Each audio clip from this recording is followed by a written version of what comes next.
And there she is right there. Heather, how are you? Great to see you again. It's good to see you. How are you doing down there? Aren't you in Washington? I'm in DC. I took my little dog Duke over to the protest last night that was here in DC, and people are starting to get fired up about this stuff. Good, good. Well, Yeah. summer is never or often not a great time for people to push back against the administration, but September and October tend to be biggies. Unfortunately, they also tend to be the months when people look at the economy and realize we're in trouble. So I'm a little nervous about that, but Yeah. we've got no choice but to move forward, right? No, there's no question. I'm worried about it too because everybody's been sort of riding high and thinking and sort of whistling past the graveyard a little bit and thinking, well, Trump, he's dangerous to democracy, but as long as we're still making a buck, everything's okay. And I just, there's just always a bill to pay, and I sort of feel like that's coming. I can't agree more, and Yeah. that's one of the things that's so incredibly frustrating. I actually wrote a whole letter this morning about the pieces of our government that have been dismantled that people aren't paying any kind of attention to yet. I mean, silly things like the idea that there aren't really people inspecting the ports and the internet for people to be importing things like ants into this country, which is a Right. story Wired did a couple of days. And, most people Interesting. aren't walking around thinking about the invasion of exotic species, but that's how we lost a lot of the orange crop. That's how we've lost, Mm, a lot of New England to things like bittersweet or, all the things that happen when you import exotics. And that bill is going to come due on somebody else's watch. yeah. There's no question. And speaking of bills coming due, I mean, I don't know where to start. I pinged you earlier today because of the John Bolton news, and then this Ghislaine Maxwell transcript news came down. And obviously, I mean, this is pretty, in your face in terms of they're just trying to bury this on a Friday evening. The fact that she didn't say anything troublesome about Donald Trump. I mean, no kidding. That's why she was moved over That's to right. a minimum security facility. But, they're trying awfully hard. They're trying so darn hard to put this thing to rest, and they're just not doing it. Yeah, that's because you know it's on fire. You just know it's Right. on fire. I mean, that's one thing that's been really interesting about Trump is because he blurts out what is uppermost in his mind all the time. And I Yes. feel like I've spent the last at least 6 years looking at the space around the elephant to try and figure out what the elephant is. And one of the stories that is not getting covered today with the raid on John Bolton's house and office, and with the many other things that are going on in Washington D.C., is the fact that the administration has just fired the Pentagon's director of intelligence. Mm, And Tulsi Gabbard, the Office of the Director of National Intelligence, just said right. she's reducing intelligence officers by 40%. Unbelievable. And well, but like, what's going on with that? Like, I agree with you. I why agree is with you. Trump so cozy with Putin all the time? Why, when we started talking about Epstein, did he suddenly start talking about Russia? I mean, I Yes. don't know the answers to those things, but it's kind of like you're trying to watch this, it's like trying to watch an impressionistic painting and think, wait a minute, what are these dots adding up to? And I don't see yet what they're adding up to, but I don't think the story is just that he is attacking people he doesn't like. That's part of the story, but Yes. I don't think it's the whole story. What do you think? Well, that's very interesting that you say that. I mean, sometimes it's complicated with Trump, sometimes it's simple, and it's hard to know which is what we're dealing with. I do wonder whether it's as simple as John Bolton has been all over TV the last couple of weeks, trashing Trump after that ridiculous summit with Vladimir Putin, if you want to call it that, up in Anchorage, which was a total, I mean, just an embarrassment to the country. And it doesn't sound like they have much new information on John Bolton to warrant. I don't know what judge was hearing this and authorized this warrant to go and raid John Bolton's house. But Trump has had this grudge against John Bolton going back to when I covered Donald Trump the first time he was president. I mean, John Bolton wrote that book. It was an incendiary book. He was very tough on Donald Trump, and they tried to stop that book from being written. I mean, I remember covering that, and it's been this way ever since. And I just wonder if it was a moment where he just thought, okay, time for a new distraction. He's been all over TV. Let's go get him. But you might be right. It may have something. I mean, Trump today was just holding up that picture with Vladimir Putin. Yeah, which was weird. It was so I'm sorry, it weird. was just weird. Yeah, Like, that was supposed to be a meeting about FIFA, and all of a sudden, he's holding up a picture and talking about how sad he is that Putin can't be at FIFA. I mean, that yeah, why is that uppermost in his mind? yeah. I don't know. And I've called it the Scooby Doo mystery because at some point we're going to find out that the mask is going to come off of Old Man Withers at the haunted amusement park, and we're going to find out what this is. But we just don't know what it is with Trump and Vladimir Putin. Is it a financial thing? Is it compromise, as we all thought it might have been back in 2017? Trump has over and over again called it the hoax and the hoax, and that makes me think that maybe there is some fire, not just smoke, when it comes to some of that. I really don't know. But I do find raiding John Bolton's house to be a very worrisome development. And talking about Vladimir Putin, it reminds me of what goes on in Putin's Russia. Well, that's just it. I'm less Yeah. concerned about what happened in the past than Yeah. why he is so obsessed with it going forward. And it seems to me that what we are looking at is not just retribution against enemies, although, Trump has said he was going to do that, so much as an attempt to rig the elections going forward so that he or people like him stay in power. Because if you think about what Russian operatives actually did in 2016, aside from, all the stories that people heard, is we know that they flooded social media. We know that they worked to weaken ideas about American democracy, to pit the ends of the spectrum against the middle, so that they could insert somebody like Donald Trump. And we seem to be getting rid of all the guardrails that could stop that from happening again, the guardrails that people put in place after 2016 and then during the Biden administration. And so when I look at the attempt to intimidate opponents like Bolton, but also like Senator Adam Schiff of California, or Yeah. Letitia James, the Attorney General of New York, Right. or the governor of the Federal Reserve governor, that they went after this week. That's certainly part of shut up and do what I say, but it does seem to me to be an attempt to guarantee that the not just that, but the attempt to put troops in major democratic cities, which are the center of democratic power, to really demonstrate that the administration holds control over Washington D.C. There are many aspects of this that look like it's really about destroying our ability to choose our leaders.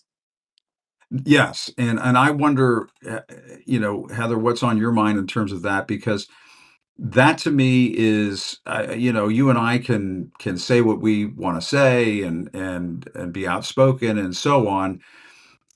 It worries people. It terrifies people when National Guard troops start showing up in communities. And it was just said today over at the Pentagon that these National Guard troops are going to be authorized to carry their service issued weapons.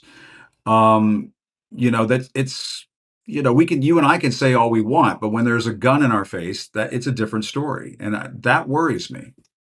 And it should worry you. Yeah. I will just point out that it appears that the National Guard troops overwhelmingly don't want to be given these assignments. They have Yes. lives. This is why they signed up for the National Guard, not to be deployed in Washington D.C. or other cities to, theoretically police, but mostly they're standing around the mall and the places where the tourists are. Yeah. And we can tell that that's not just me talking. We can tell that because of the re-up rate after the National Guard was federalized in Los Angeles. And normally, about 60% of people whose terms of service come up re-enlist. And after that deployment, only about 21% did. They wanted no part of it. So that's Yeah. an important thing to remember here is this is not yet a military that answers to Donald Trump. It has been a professional military. These are very well trained people who volunteered for one reason or another. Trump is trying to make them his, but so far that hasn't happened. Yeah. There's no question about it. And I was down in the mall yesterday trying to get a look at all of this, and they're walking around the mall. I saw 2 dozen of them in front of the National African American History Museum, and I was, I think, mentioning it maybe to April Ryan or somebody earlier this week. How would that make you feel if you're seeing National Guard troops in Mississippi in front of the National African American History Museum. My God. And I just, it makes me wonder, what have we done to allow this to happen in our country, where this is tolerable, this is allowed to happen, and there's no way a red state governor would tolerate this coming from a Democrat with Democrat National Guard, National Guard troops from Democratic states. No, that's right. Yeah, yeah, And it is worth remembering that political scientists will tell you that even one single encounter with a police officer makes somebody less likely to vote. So yeah, the idea that we're seating at this point, how many soldiers is it in Washington D.C.? I think it's 4,000 right now, and soon to yeah. go up. Is that right? I think it's about 2,000 Or 2,000 going so down. far, but that was Right. that was as of yesterday. So and now it's up to 6 states. So I think you may be right in that it is growing to that level. And when I was talking with Mike Fanone earlier on in the last hour, he is saying he's hearing from his police sources that this is just the beginning.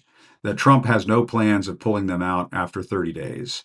And that the reason why you have multiple states involved is that there may be something of a rotation, and that these rotations are going to continue. What does he say about how the people he talks to feel about it? He said that there's a great deal of worry inside the NPD right now, inside the law enforcement community in Washington, D.C., because they don't want to be asked to do illegal things, No. and they don't want to be a part of this. I mean, cops. Yeah, there are problems with law enforcement in this country, but what cops want to be part of a police state? I mean that to me is the un-American part of all of this, is that Trump is trying to turn this country into a police state, and Heather, it's counter to who we are. It's not who we are. Well, so you asked how we got here, and I think Yeah. it's important to realize that the Republican Party has gone in the 1980s from a time of really objecting to the idea of the New Deal and the policies that the Democrats were advancing, to starting to believe that any kind of democratic governance was illegitimate. And we could talk about how that happened, but that had turned into, because democratic governance is illegitimate, we need to weight the scales of the country in order to make sure that Democrats don't win office. And so you get Citizens United and the gutting of the Voting Rights Act, and the gerrymandering of states, the severe gerrymandering that happens after Barack Obama is elected in 2008. But now we have gotten to the point, I think, where the Republican Party, the MAGAs, because these are not traditional Republicans, are Yeah. willing to give up on democracy altogether and say anybody who wants to use the federal government for the good of the American people is a socialist, is a communist, is, fill in the blank, and therefore they must never be allowed to rule. And that is exactly what happened in the United States after the Civil War during Reconstruction, when then it Mm. was the Democrats, they've switched places. The Democrats ultimately said, listen, we don't care if you can win office freely and fairly. We don't believe you have the right ever to hold office because we don't agree with your ideas. And we're seeing that happen at a national level now. And I will say, one of the things that jumps out to me is, for years, people have said to me, and I'm primarily a scholar of Reconstruction, and people have said to me, Mm. why didn't people fight back? And my answer was always exactly what you identified. Terrorism works by showing a gun to a few people and making sure a lot of people hear about it, but also because people who should have been paying attention didn't think that was what was really going on. Because, oh, this is about crime. Oh, this is only about this election. Oh, this is only about, and they didn't pay attention to the bigger picture. And I Mm. really hope the fact we have social media and that we're having such fast responses to the overreach of the Trump administration will wake people up to the fact it is now or never if we want to preserve American democracy. Well, and Trump is saying the quiet part out loud, or as I sometimes say, the riot part out loud. When he put out on Truth Social, this is just in the last 24 hours, that, hey, big win for the great state of Texas. And he goes, I don't want to read the whole thing because it's so nauseating, but he essentially says he wants other states like Florida and Indiana and others to jump in and redraw their congressional maps. And he says, on top of that, if we stop mail in voting, which is, of course, something he's done before, if we do these two things, he says, quote, we will pick up 100 more seats and the crooked game of politics is over. What he's saying there is basically that democracy is over. And That's right. it's delusional for him to think that he could pick up 100 seats without outright cheating. And I mean, this is Should we call this the big rig? I mean, this is Trump. He's trying to rig the next midterm cycle. Oh, I like that. I like the big rig. The But big you rig. also you just had an important word there, and that was delusional. The thing in this that is the real wild card to me is that Trump is cuckoo for Cocoa Puffs. He is not Yes. 40-year-old man who knows what he's doing. It is my impression that the people in the White House around him are deliberately putting in front of him sort of real estate things for him to do, add a new wing to the White House, gold everywhere, Mm. walking around on the top of the White House. Today at that press conference, he was talking about um, um, redoing the Kennedy Center that he was calling the Trump Kennedy Center.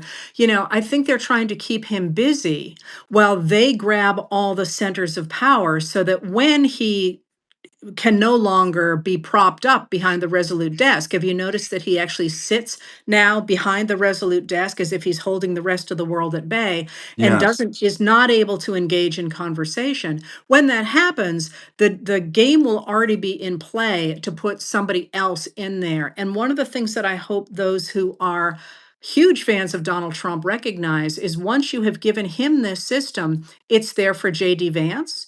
It's there for anybody else they choose to put in there. And those are not the people that American voters have ever expressed any great support for. JD Vance has never had a base. That's exactly right. And to his mental state, I mean, I used to tell people during the first term that he was crazy like a fox, but I think this time around it's more like crazier than a shithouse rat.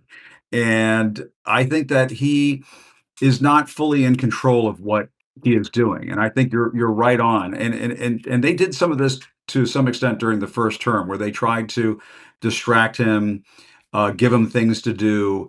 And now it's on steroids because my sense of it is because I witnessed some of this the first time around is that there are probably people on the inside who may be just as MAGA as he is, but are probably terrified of how bananas he has gotten.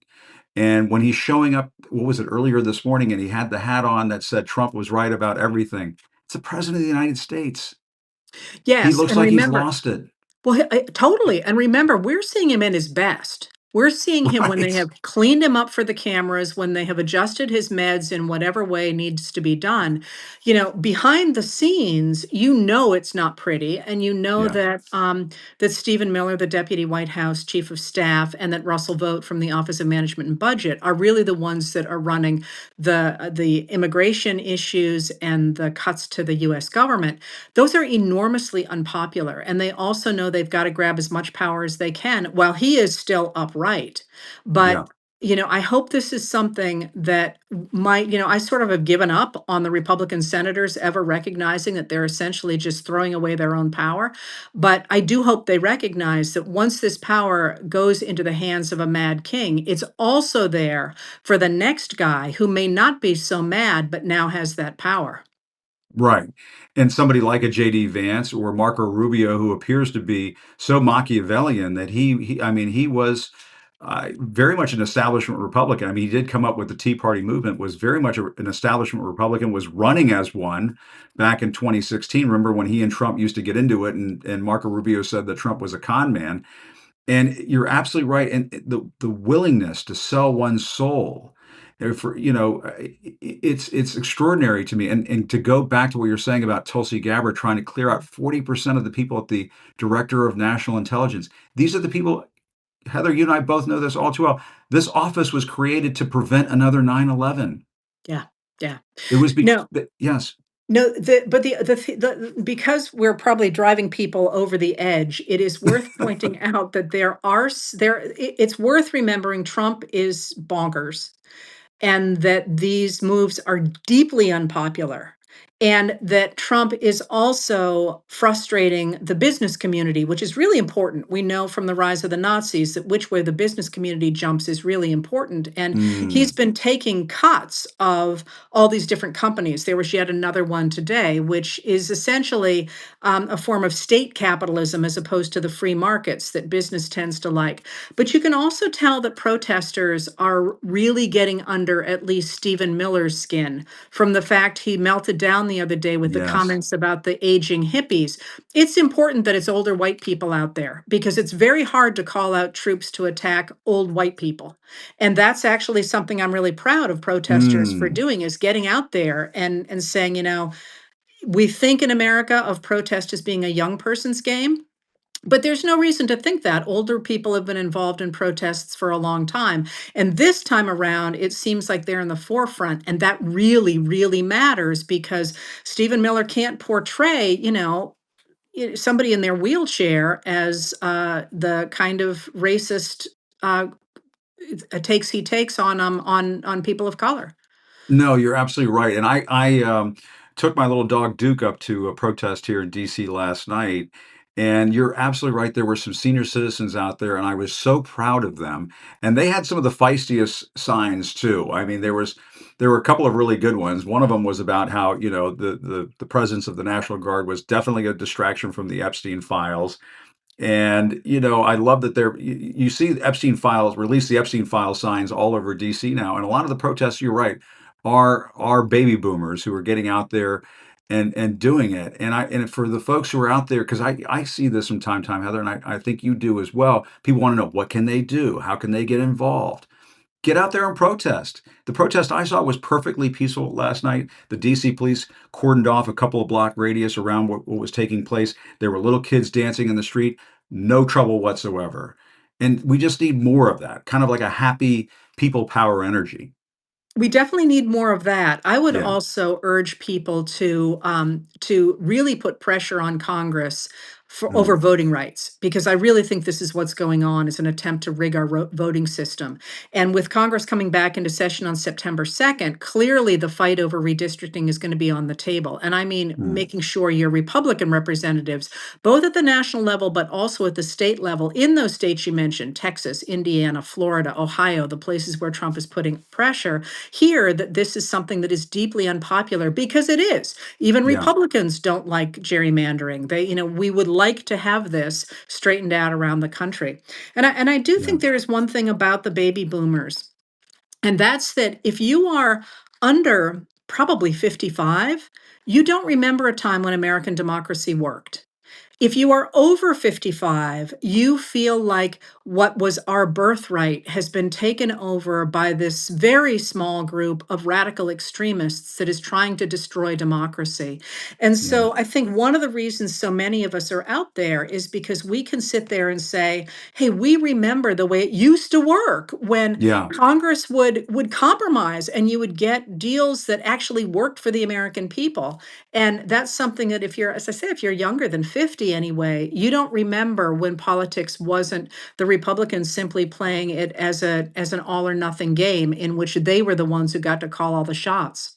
That's such a great point. And the other thing that you are thinking back to your expertise on Reconstruction, I have to ask this question, and forgive me if it's a question that can't, be totally answered with any, 100% certainty. But the way that the Republicans are trying to redraw these congressional maps, particularly in Texas, but I would have to assume in Ohio and Indiana, wherever else they do it, is going to take congressional seats away from people of color. And I wonder if we have seen it to this degree since Reconstruction. Well, I mean, this is what the Voting Rights Act of 1965 was Y- designed to combat, of Yeah. course. So since 1965, no. And John Roberts, who is the Chief Justice of the Supreme Court, has made it his life's work to get rid of the Voting Rights Act of 1965. So really, since then, we have not seen it.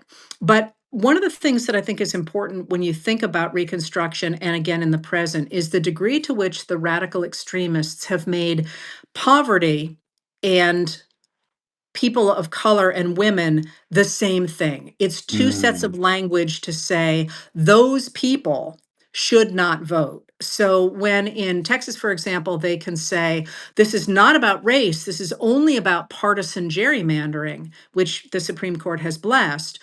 Um, that doesn't preclude the fact that the Texas gerrymander makes a white vote significantly more powerful than a black or brown vote, or than yeah. a, so that unity of the way we talk about race and class in the United States matters, and it actually comes out of Reconstruction when After the 15th Amendment in 1870 and the establishment of the Department of Justice in 1870, it became a federal crime to discriminate against Black men at the voting places on the grounds of race, right? Right. But as soon as that happens in 1871, former Confederates, especially in South Carolina, begin to say, hey, we don't have any problem with anybody's race. Our problem is that these people are poor and they're trying Mm, to elect people who will put down roads and build schools and build hospitals, and that can only be paid for with tax dollars paid for by property owners. And since only white people own property in the post-Civil War South, this is a redistribution of wealth from white people to Black people, and it is a mm, form, they said, of socialism. And it's important to think about that word socialism in the United States as a political term, not as an economic term. It means right. we don't want poor people, especially poor people of color, to vote. Similarly, when they start talking about capitalism as opposed to capital or capitalists, they start doing that after this period in which they start talking about socialism as poor people voting. And they talk about how America should be about capitalism. And now, of course, we understand that as an economic term, but what they were saying at the time was that the people who should be running the government are people with money. And Wow. that's a really important and of course they were all white men. So there's this weird overlap that also is kind of a loophole that lets somebody like the people under Nixon talk about busing rather than talking about race, you know? Right. It's coded. It's coded It's all language. coded. That's the word, coded. And I mean, I spoke with Congressman Greg Casar of Texas. He represents Austin and or an Austin-based district. And, he will lose his seat, Latino member of Congress. He's going to lose his seat as a result of this. And there are other uh, members of Congress of color who are going to go through the same thing. And I don't see how John Roberts can live with himself. I don't see how he can live with himself if you take away the Voting Rights Act, if you strike down these very critical civil rights laws of the 1960s. I mean, of course, this is what everybody predicted was going to happen, and now it's starting to happen. They will say it's political redistricting, but they're taking power away from people of color. But Jim, this is the plan. Yeah. So, think about what Peter Thiel wrote years ago about how democracy and capitalism couldn't coexist after the Mm, 1920s, when women and people of color got the vote. There's two ways to think about the way government should work in the United States of America. And one is that we are all created equal and we have a right to have a say in our government, to be treated equally before the law and have equal access to resources like healthcare and education and the raw materials we need to have jobs and things like that. And then there's another way to think about it. And that's when you think that there are some people who are better than others and have the right to rule.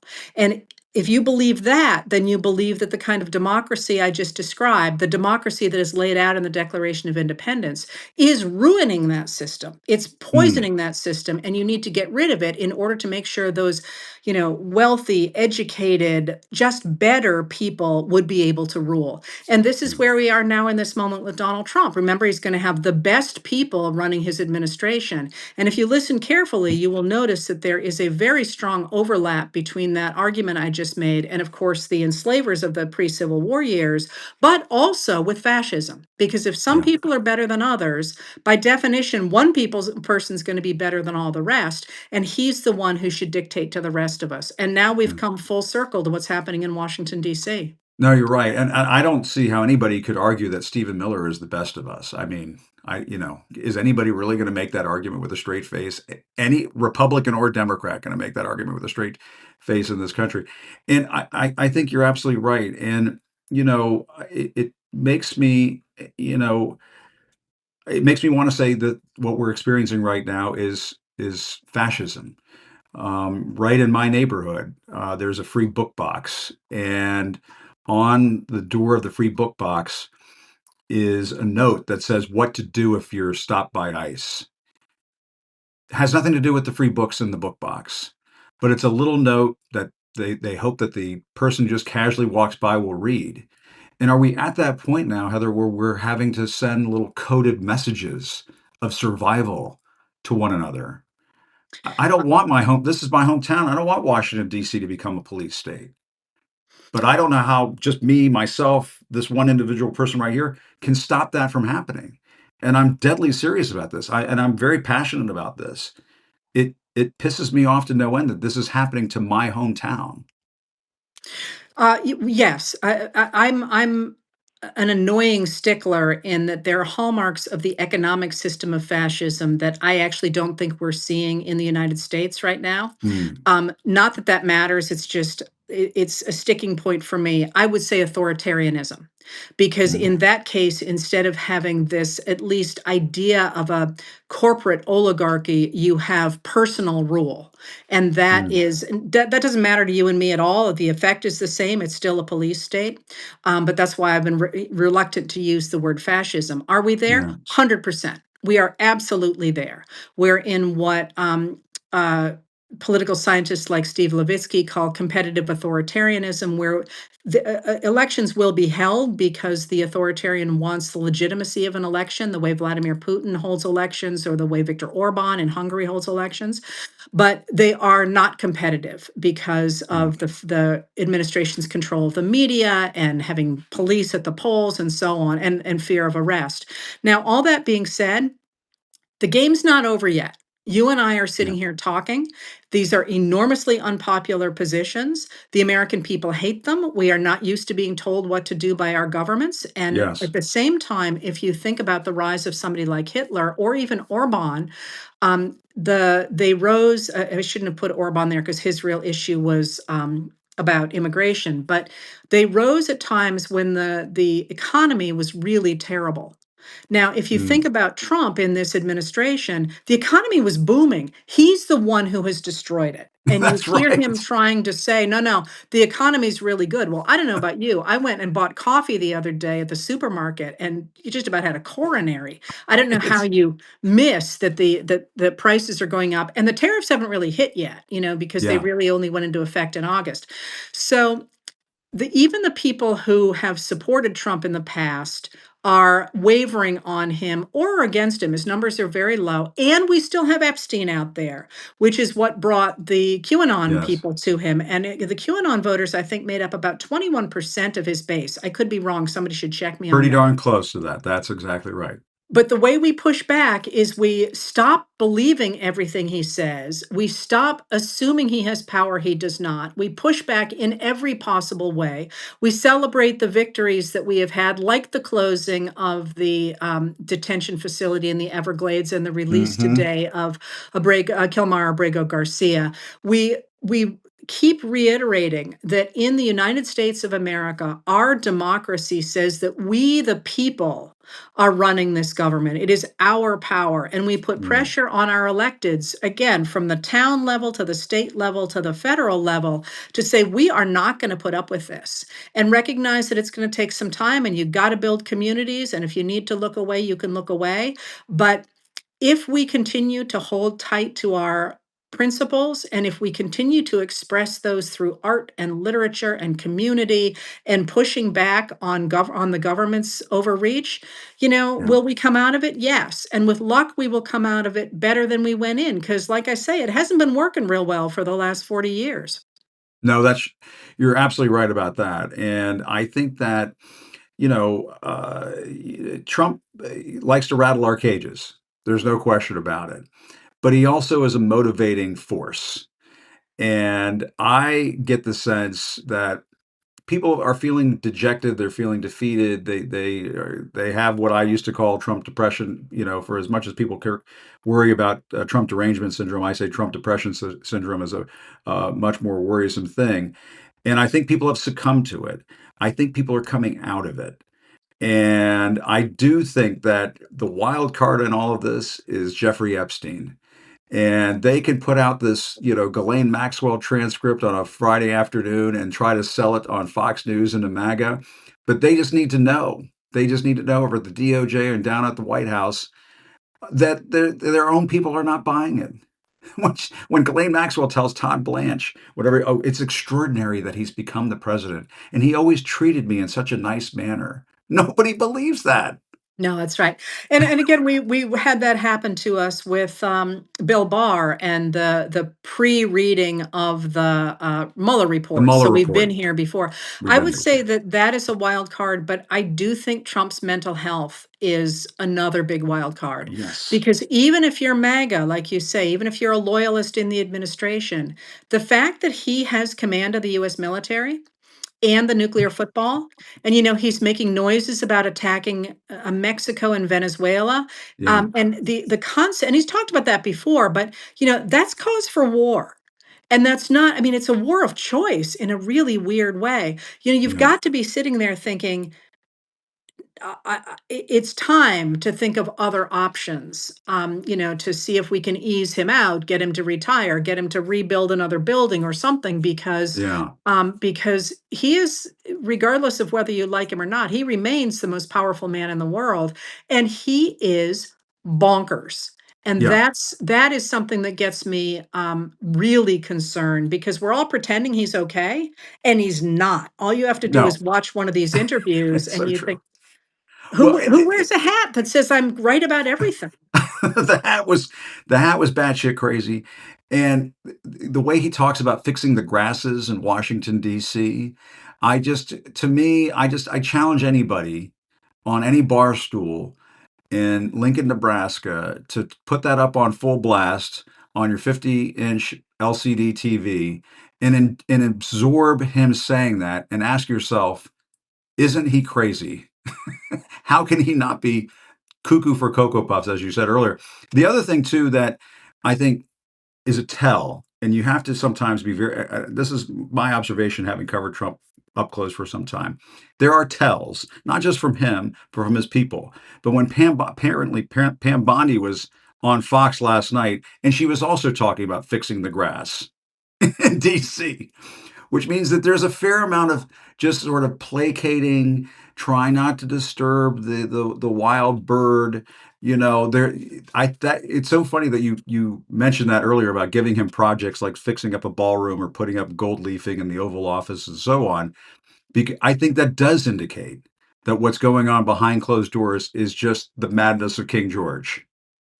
Well, and the what's interesting about it is the parallels to an abusive family, because Yeah. doesn't he feel like the crazy, um, Yes. the guy who just will fly off and start causing trouble and hurting people, and so everyone's kind of tiptoeing around him and trying to give him make work and say nice things. Look, here's a nice hat that says you were right about everything. Let's talk about grass. And again, it is a very sad situation. Yeah. For the entire world, but it does suggest that the only way out is to take back our power and say, no, we're not going to put up with this. And Yeah. we don't care if Stephen Miller is getting all weepy about the 90-year-old hippies, but we're going to be He really insisting doesn't like on. those hippies. No, he does not. He does not. And here's a newsflash: we're not all 90. Um, but Good point. but Some of us wear black polos, by the way, but anyway. that's right, exactly.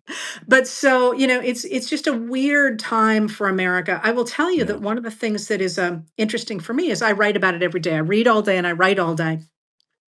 And sometimes when I write, the story turns out to be different than I thought it was. So, like this Mm. whole thing that I'm talking about now about the firing of the intelligence agents and the firing today of the head of the Pentagon Intelligence Division or whatever it's called. I'm sorry, I don't have the name in front of me.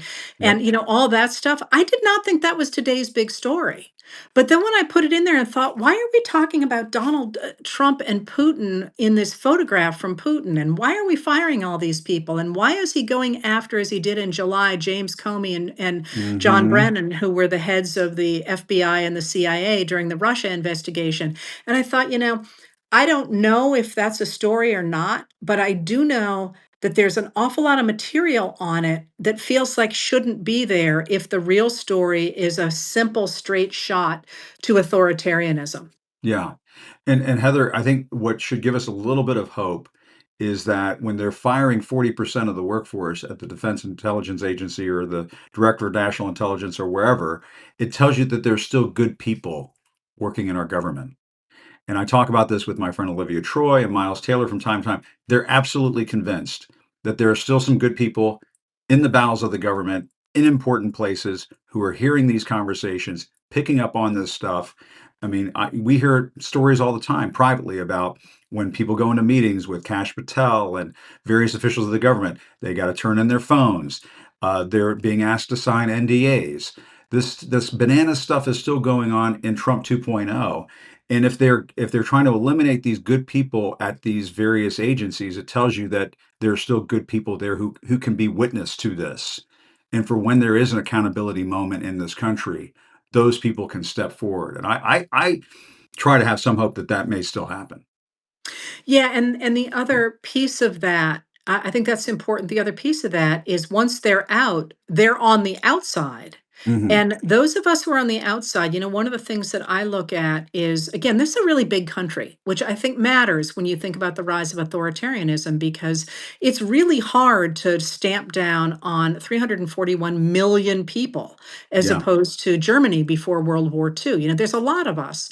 And if you think about the quality of the people who are standing against the Trump administration versus those who are on the inside, you know, I think that the system, the way the Republicans set it up for 40 years, enabled the takeover by this radical group of extremists, this very small group of radical extremists. But then I think about the people outside and I think, really? Really, are you going to take a look at the extraordinary talent outside the government and say that it is ultimately going to be beaten by Stephen Miller? right. And that's a hard, it just doesn't seem to work. Yeah, that's right. That's right. And I finally, Heather, and we can keep going. Whatever you want to talk about, we can talk about. But the last time we spoke, you coined a term that I fell in love with, and I've been thinking about ever since, and that is a news community. And I sort of think that's what we're part of here, on social media and independent media, and it's something that just needs to be fostered and encouraged. It was kind of depressing to me to watch the coverage around the Anchorage summit because it was treated as if it was normal. It was normalized and sanitized as if what we were watching was something that was normal when it wasn't. And then after it was over, everybody realized, oh, this was a joke. But there were plenty of us going into this who thought this is a joke.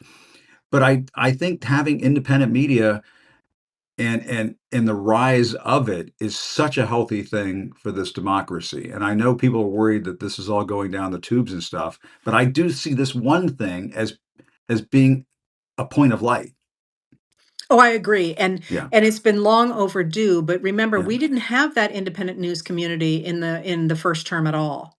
If yeah. you think about That's right. Substack, I started on Substack. I started on Facebook first in September of 2019, and when I went onto Wow. Substack, I was one of the first people on it. They came to me because they were starting up. Now Hmm. look at it, and look at It's the incredible. literally millions of people that get their news, from really good news purveyors that are writing in different places. And one of the things that jumps out to me about that is so many times people say to me, "Well, I really don't understand this stuff. I really don't care about politics." And I think, you're reading Joyce White Vance. You're reading Chris Gardner. Those are not easy reads. And you're reading Paul Krugman every day. Oh, Those great. are Yeah, not easy reads, but it yeah. feels easier in part because there isn't crap there all around them that you don't care about. And if you read me, and millions of people do, and they say, "Oh, well, you just make it easy. I really don't understand this stuff." And I have to laugh because if you read me, you are reading the equivalent of five 350-page books a year on history Wow. and politics. Now, how much of an expert reads five 350-page books on any subject at all every year? So in a way, I feel like we have not only created a news community, but we have fed this incredible hunger for real news Hmm. that's out there. And we've created a community that cares about reality again, which was always the plan, right? Create a reality-based community, and then people will vote intelligently, not necessarily the same way you will. That's not the point. Yeah. But if they vote with a regard for what facts are and what truth is, they will vote in ways that are correct for them. And that, at the end of the day, is the goal of democracy. So it's an exciting time for all that's also a frightening time. Yeah. There's no question about it. And if folks don't look too far down their nose at us video folks, video purveyors here on Substack, I would be very appreciative of that. But because I do think there is just such a benefit in having these kinds of conversations. I think they're just so valuable in that there's a community aspect to it. And I know maybe you occasionally look down at the messages. I look down at the messages, and it's just it warms my heart to know that people are so engaged and they care so much. And that tells me that we're not going down the tubes just yet. Stephen Miller can call us hippies and get red in the face, and whatever's happening with his hair can do what it's doing. But I started off this hour not having a whole lot of hope, and now I'm ending it with some hope. So thank you. Well, It feels and good. and think about it. Now that we're not filtered by our professions or our bosses or whomever, we have developed all these relationships and friendships. So Yeah, that I think shows, and I think it shows that we are part of a national community. I wish it will not be me, but I wish somebody would be watching the growth of this, because yeah, there is going to be a great book to be written about how Americans recreated a national community and how they came to define America in a new way. We're not quite there yet, but we will be. And I yeah, think about my period, the late 19th century, when they did this to create the progressive era. And I yes. realize we're in it. And I wish I had the time and the perspective to be taking notes on it, to watch how it's going to develop, because it's going to be one hell of a story. Yeah. No, there's no question about it. I mean, the muckrakers that we used to study of that era, and shortly after that era began, I mean, we're kind of in that new age of whatever this is of media, and it's just starting, and it's just getting going, and it feels great to be a part of. And always wonderful to have these conversations and connect with you, and I just hope we can keep doing it. We ping each other, and I reached out to you and said, can we do this? And then you were asking me about the sturgeon, and I was like, well, I'm more of a Chesapeake Bay guy. I like blue crab and rockfish, and we got to get to maybe put me in the mood for seafood. Honestly, what we need to do is get together and have some seafood. Well, the story behind that for people listening is that where I kayak, we are seeing sturgeon for the first time in a very long time. And if you've never seen a sturgeon, I urge you to go on YouTube and watch it, what it looks like when a sturgeon jumps, because that sucker's not messing around. And I was so excited. I told Jim, I'm like, we could talk about sturgeons, because I was out yesterday and there was a 4-footer that jumped right near my kayak. And it's Wow. really cool. It's really cool, but it's really spooky. I mean, it Well, was almost as long as my kayak. the freaky fish that they have around here in the Potomac, they have these snakehead fish that they're freaks of nature in that they look like snakes, and that they can briefly go on land and then go back in the water and survive. For folks who want to look that up, it's a weird thing. They're an invasive species, and they've been telling people, please catch them and eat them. We don't care whatever size they are, just please pull them out of the Potomac River. And so don't recommend eating stuff out of the Potomac River, but they have said